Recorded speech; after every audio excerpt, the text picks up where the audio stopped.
Sir, Rajbhar ji का एक बयान आया है अखिलेश यादव को लेकर के कि उनकी औकात दिखा देंगे, उसको लेकर के क्या आप लोग रणनीति बना रहे हैं?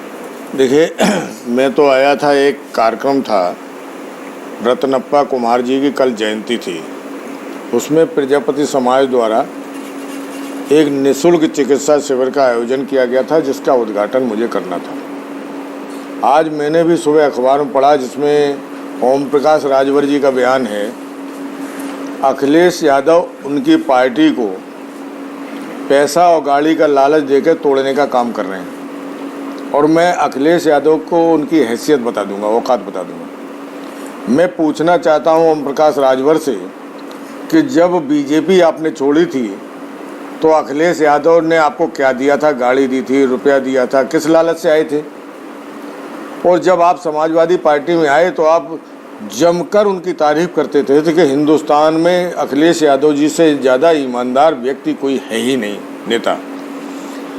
आज क्या हो गया है आपको कि आप अखिलेश यादव जी की बुराई कर रहे हैं, कह रहे हैं कि वो हमारी पार्टी तोड़ने का काम कर रहे हैं। कल तक आप इस संसदीय क्षेत्र में, बनारस संसदीय क्षेत्र में भारत के प्रधानमंत्री मोदी जी की तारीफ करते नहीं थकते थे। उसके बाद आपने मोदी जी की बुराई करना शुरू कर दी। आप उत्तर प्रदेश के मुख्यमंत्री माननीय योगी जी की तारीफ करते नहीं थकते थे। आज उनकी भी बुराई करने लगे, अखिलेश यादव जी की बुराई करने लगे। अपने आपको इतना घमंड हो गया है कि आप उत्तर प्रदेश में पिछड़ी जात के सर्वमान्य नेता समझने लगे, जबकि आपको आपके समाज के लोग ही सम्मान नहीं देते हैं। आपके जो साथी अनिल राजभर जैसे लोग आज भी भारतीय जनता पार्टी में काम कर रहे हैं और आपके घोर विरोधी हैं, और वो अपने समाज की लड़ाई लड़ रहे हैं। आप केवल स्वार्थ की राजनीति करते हैं। आप जहां भी जाते हैं अपने स्वार्थ की लड़ाई लड़ते हैं। आपने बीजेपी में रहकर टिकट मांगने का काम किया, वहाँ टिकट बेचने का काम किया। यहाँ समाजवादी पार्टी में आकर आपने टिकट मांगने का काम किया, टिकट बेचने का काम किया। आपने प्रजापति समाज के राष्ट्रीय अध्यक्ष भागीदारी के प्रेमचंद प्रजापति को गुमराह करने का काम किया। उनको भी वायदा किया कि हम समाजवादी पार्टी से एमएलसी बनाने का काम करेंगे। जब आपका बेटा चुनाव हार गया तो आपने प्रेमचंद प्रजापति के लिए टिकट नहीं मांगा, एमएलसी के लिए अपने बेटे के लिए मांगा, और इसी निजी स्वार्थ के खातिर आपने समाजवादी पार्टी छोड़ दी। आपके साथी के स्वामी प्रसाद मौर्य बीजेपी छोड़कर समाजवादी पार्टी में आए थे, वो आज भी माननीय अखिलेश यादव जी की तारीफ करते हैं।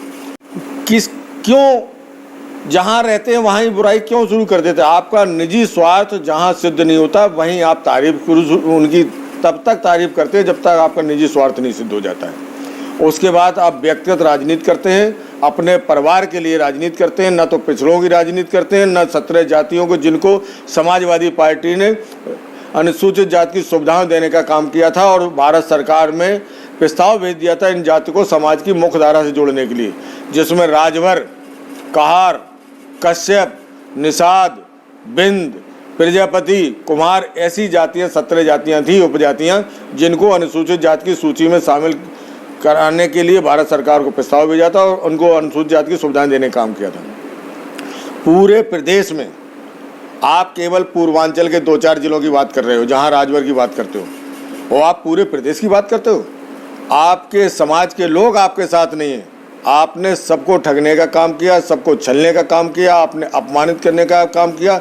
सच्चाई तो ये है कि अब हम पिछड़ी जातियों के लोग और ख़ास तौर पर 17 जातियों के लोग आपका सामाजिक बहिष्कार करेंगे। ओम प्रकाश राजभर जैसे पिछड़ी जाति के जो विरोधी दुश्मन हैं, जो हमारे पिछड़ी जातियों का नुकसान कर रहे हैं, ऐसे लोगों का सामाजिक बहिष्कार करेंगे। कल लखनऊ में 17 तारीख को एक बैठक बुलाई गई है। उस बैठक में हम सभी 17 जातियों के एक प्रस्ताव पास करेंगे कि ओम प्रकाश राजभर जैसे लोगों का सामाजिक बहिष्कार किया जाना चाहिए। डिजिटल इंडिया का digital new platform live VNS पिछले 7 वर्षों से बनारस की सेवा में। पाइए बनारस के कोने कोने की खबर निष्पक्षता के साथ। लाइव वीएनएस से बनारस की ताज़ा तरीन खबरों के लिए प्ले स्टोर से डाउनलोड कीजिए लाइव वीएनएस ऐप या फॉलो कीजिए लाइव वीएनएस को सोशल मीडिया पर।